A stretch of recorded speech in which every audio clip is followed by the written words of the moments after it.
It's been a debate and it's been a topic of discussion and argument for many, many months. And whoever's going to be the next tenant of the White House down there behind us will surely have to look at healthcare, possibly even dealing with emails too.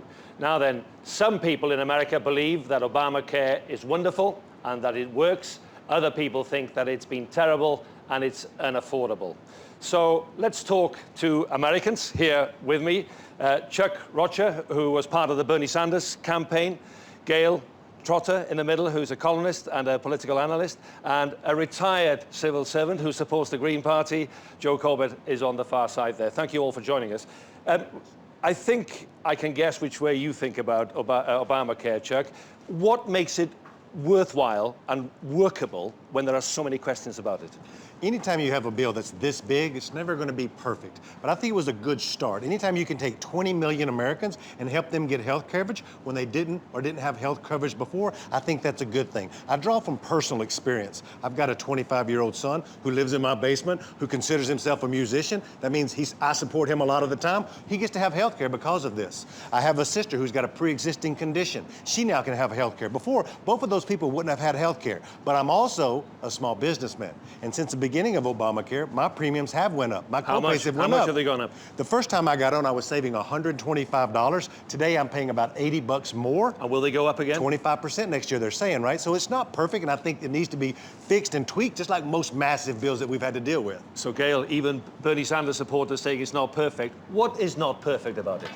Oh, there's so many things. I could just give you a litany of them, but it's affecting small businesses. It's a huge drag on our economy, and we're talking about 25% increases. Some people will have 100% increases. It is wrecking our, world-renowned healthcare system in a way that liberals and people on the left say, well, let's fix it. But conservatives say the obvious answer to the problems of Obamacare is to repeal it and to replace it. And go what back would you to replace it with? Right, to a market-based solution that doesn't depend on central planning from Washington, D.C., that's not focused on these Depression-era type programs that are command economy. We'll come back and discuss exactly what will be in place.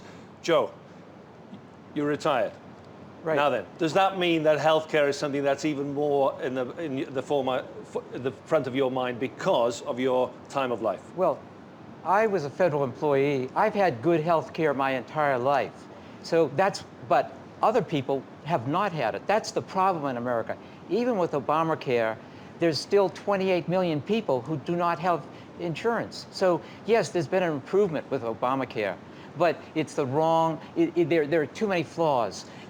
And let's discuss those flaws. What needs to be? Because Clinton, in the debates, and this came up in every debate, she said, look, we have to repeal some of it and keep some of it. So what would you get rid of?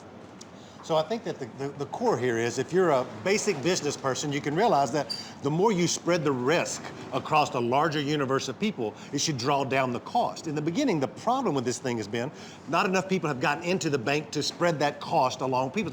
It's under 10 million people who supposedly the projection said would have signed up, right? So you have to make it different. And let's be clear.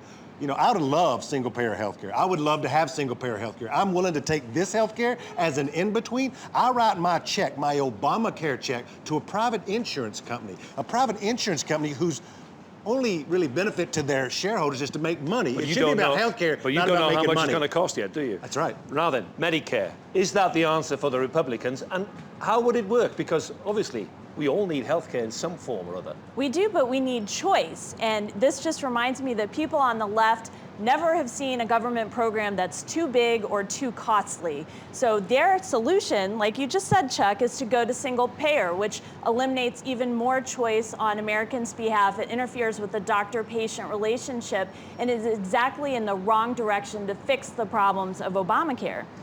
What would you fix?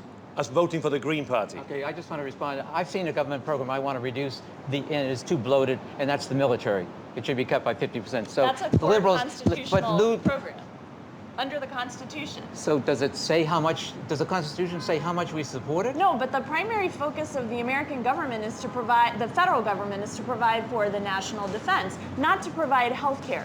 That's something that should be done locally, that is best done locally, and not central plans from D.C. Let me ask all three of you. Start with you, Joe. Is it a basic human right to have health care? Is it or not? And yes, is it all about money and how much it costs? Yeah, this is where the big flaw of the Obamacare program.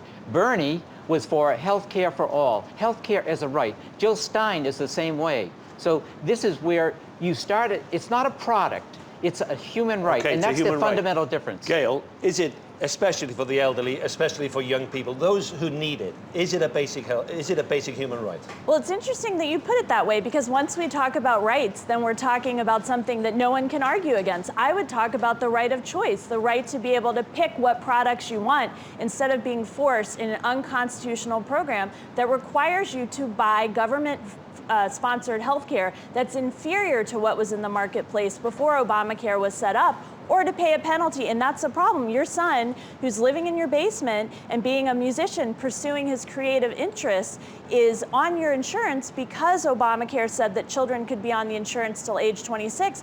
But a lot of young people, they're going to foot the bill for this, because the benefits, I mean, you can declare anything a right, but somebody has to pay for it. So what we come back to is this question of affordability.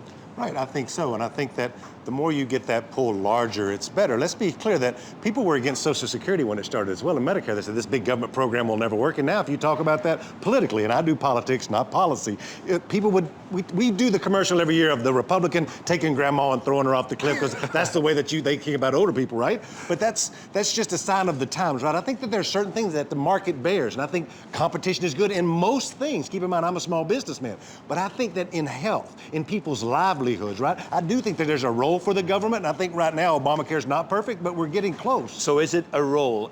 Say Trump wins the election. Say Trump comes in, he repeals Obamacare, Yes. then he starts with Medicare. So there is a role for government. There is a role for the poorest of the poor in society, but honestly, the religious charities like the Catholic Church historically have been the best providers of health care at the local level. And we have the Obama administration, and if Hillary comes into office, the Hillary administration, that are going to dictate to Catholic churches what they can do and not do against their conscience. I guess we could be here for 10 minutes talking about health. I want to talk about something else as well. You've guessed it, emails. Joe, what do you make of the fact that the FBI now has reopened this investigation into these emails that have been found from Hillary Clinton? Well, I've never been satisfied with her responses in the past. She has basically lied about the emails. She said she would meet with the Inspector General of the State Department. She never did. She said she would fully cooperate. She never did. So the latest thing, it's just part of everything that came before. Chuck, Roger, how much of a difference, potentially, 11 days out, could this have on the election? Just politically, most of this is already baked into the cake. Her numbers can't get too much lower on the trustability, just like Donald Trump's can't on whether you like him or not. It don't bother me at the level, it bothers me at the Senate level and down ballot. Okay, and very quickly, will this make a difference? It will make a difference. It will have a difference? Because we already see so many polls showing that independents are swinging towards Trump. Many Democrats are rejecting Hillary Clinton because of the trust issue and because of the corruption issue. It will make a difference. We have to leave it there. Okay, thank you very much indeed. Jill Stein. Joe Corbett, Gail Trotter, Chuck Rocha, thank you very much. You can see why people love talking about health in the United States and also about these email scandals. Back to you.